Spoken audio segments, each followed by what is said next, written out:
नवनिर्मित तहसील मिहीपुरवा का मुख्यमंत्री श्री योगी ने किया लोकार्पण। आक्रांताओं का महिमामंडन नहीं होगा बर्दाश्त, डबल इंजन सरकार की गिनाई उपलब्धियां। मिहीपुरवा बहराइच जिले के मिहीपुरवा में नवनिर्मित तहसील भवन का लोकार्पण करने आज गुरुवार को सूबे के मुखिया योगी आदित्यनाथ जी मिहीपुरवा पहुंचे, जहां उन्होंने नवनिर्मित तहसील भवन का लोकार्पण संपन्न किया। इस दौरान उन्होंने आक्रांताओं का महिमा मंडन करने वाले लोगों पर जमकर हमला बोला। साथ ही जिले को नए बाईपास की स्वीकृति देते हुए विकास पर जोर दिया। जनपद बहराइच के मिहीपुरवा मोतीपुर तहसील का भवन बनकर तैयार हुआ है, जिसका उद्घाटन आज गुरुवार को मुख्यमंत्री योगी आदित्यनाथ ने किया। इसके बाद उन्होंने जनसभा को संबोधित करते हुए कहा कि जिले में भेड़िया ने आतंक मचाया तो वह पकड़ा गया। वन्यजीव के हमले में मौत से दुख होता है, लेकिन आश्रितों को तुरंत मुआवजा भी दिया जाता है। इसके बाद उन्होंने कहा कि भारत में रहने वाले लोग आक्रांताओं का महिमा मंडन करते हैं, किंतु अब यह नहीं चल सकता, न ही इसे नवयुवकों का ये भारत स्वीकार करेगा। आक्रांताओं का ऐसा कृत्य देशद्रोह है। उन्होंने कहा कि जिले की वर्ष 2017 से पहले जीडीपी 6,000 करोड़ रुपए से कुछ अधिक थी, जबकि 8 साल में 4 गुना से अधिक 25,000 करोड़ रुपए की हो गई। पिछली सरकारों में लंबित 33 लाख मामलों का हमारी सरकार ने निस्तारण किया है। जहां पूर्व की सरकारों में गरीबों की सुनवाई नहीं हो रही थी, भू माफिया जबरदस्ती करते थे, पैमाइशों में अड़चनें आती थी, किंतु हमारी सरकार में 64,000 एकड़ भूमि को मुक्त किया गया है। श्री योगी ने कहा कि हमारी सरकार ग्राम सचिवालय में वाईफाई के साथ बैंकिंग, आय, जाति, निवास जैसे प्रमाण पत्रों को दिलाने हेतु कार्यरत है। अब पैमाइश में भी मनमानापन नहीं चल सकेगा। उद्यमियों व नवयुवकों को आत्मनिर्भर बनाने व आत्मनिर्भरता को बढ़ावा देने हेतु बड़े निवेशकों की ओर हमारी सरकार कदम बढ़ा रही है। उन्होंने कहा कि बहराइच की पहचान महान तपस्वी महर्षि बालाक ऋषि के नाम पर शुरू हुआ था। कुछ विदेशी आक्रांताओं ने जब बहराइच की सरजमी पर धावा बोला तो महाराजा सुहेलदेव ने जिस शौर्य और साहस का परिचय दिया कि 150 वर्षों तक कोई विदेशी आक्रांता जनपद बहराइच की ओर फिर मुड़कर ना देख सका। बहराइच की पहचान कतरनिया घाट वन्यजीव प्रभाग महाराजा सुहेलदेव से है। इको टूरिज्म के तहत वन्यजीव में हम काफी विकास कराएंगे। उन्होंने कहा कि जल्द ही महाराजा सुहेलदेव के स्मारक का भी उद्घाटन होगा, जिससे लोग वीरों के शौर्य को हमेशा याद रखें। सूबे के मुखिया ने कहा कि जिले के 1,10,000 लोगों को आवास मिल चुका है, जबकि 1,041 ग्राम पंचायत में सामुदायिक शौचालय बन गया है। उन्होंने कहा कि सरकार वृद्ध, विधवा और विकलांगों को पेंशन देने के साथ गरीबों के हितों में तमाम जन कल्याणकारी योजनाओं को संचालित कर रही है। इस दौरान विधायक सरोज सोनकर, सांसद डॉक्टर आनंद गोंड, विधायक प्रतिनिधि आलोक जिंदल, अन्य विधायकगण, जिलाधिकारी मोनिका रानी, एसपी राम नयन सिंह, सीडीओ मुकेश चंद्र, एडीएम गौरव रंजन श्रीवास्तव, एसडीएम अश्विनी कुमार आदि सहित काफी संख्या में पार्टी कार्यकर्ता व जन आवाम मौजूद रहे। टीवी इंडियन न्यूज से आरएन तिवारी की रिपोर्ट। आश्रम इसी बहराइच जनपद में था और बहराइच की पहचान और नाम उन्हीं बालाक ऋषि के नाम पर आगे चला था। और ये बहराइच वही ऐतिहासिक भूमि है जहां पर एक विदेशी आक्रांता को धूल दूषित करते हुए महाराज सुहेलदेव ने भारत की विजय पताका को दिग दिगंत तक पहुंचाने का काम किया था। महाराज सुहेलदेव का शौर्य और पराक्रम इस स्तर का था, उन्होंने विदेशी आक्रांताओं के साथ जो शौर्य और पराक्रम का परिचय दिया था, उसी की परिणति थी कि 150 वर्षों तक कोई विदेशी आक्रांता भारत पर हमला करने की कोई दुस्साहस नहीं कर पाया था। बहनों और भाइयों, ऐसी पावन धरा को जो ऋषि बालार की साधना से पवित्र हुई हो,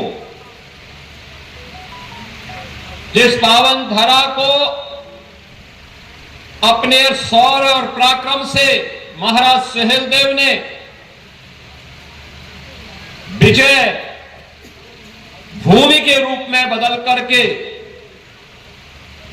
इसे बहराइच की पहचान दी। इस बहराइच की पावन धरा को नमन करते हुए मैं आप सबका हृदय से अभिनंदन करता हूं।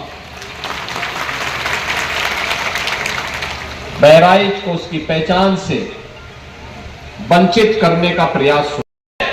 मैं सभी उत्तर प्रदेश वासियों से कहना चाहूंगा, जब भारत की सनातन संस्कृति और भारत की परंपरा का गुणगान दुनिया कर रही है, तब भारत के महापुरुषों के प्रति श्रद्धा और सम्मान का भाव हर नागरिक का दायित्व होना चाहिए। उन स्थितियों में किसी भी आक्रांता को महिमा मंडन नहीं करना चाहिए। आक्रांता का महिमा मंडन का मतलब देशद्रोह की नींव को पुख्ता करना, और स्वतंत्र भारत ऐसे किसी देशद्रोही को स्वीकार नहीं कर सकता है जो भारत के महापुरुषों को अपमानित करता हो, उन आक्रांताओं का महिमा मंडन करता हो, जिन आक्रांताओं ने भारत की सनातन संस्कृति को रौंदने का कार्य किया था, बहन बेटियों की इज्जत पर हाथ डालने का काम किया था, हमारी आस्था पर प्रहार किया था, उसे आज का ये नया भारत स्वीकार करने को कतई तैयार नहीं है।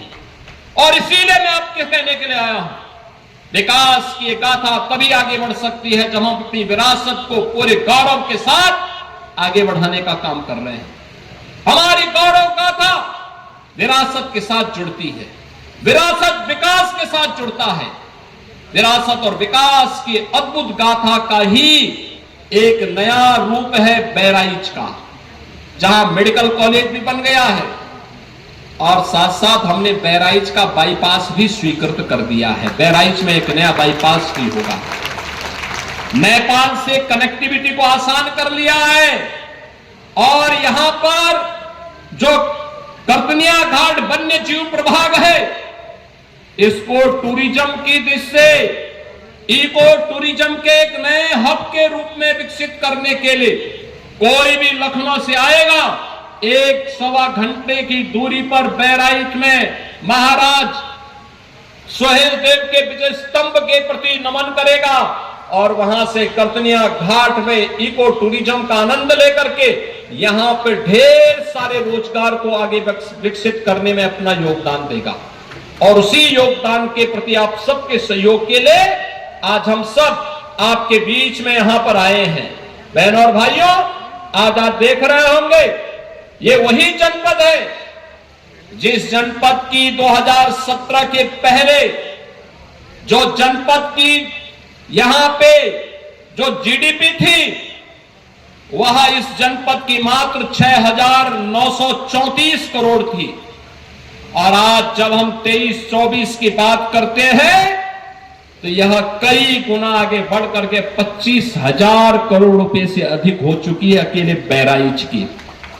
बहराइच में इस दौरान यहां पे निवेश के भी ढेर सारे प्रस्ताव आए हैं।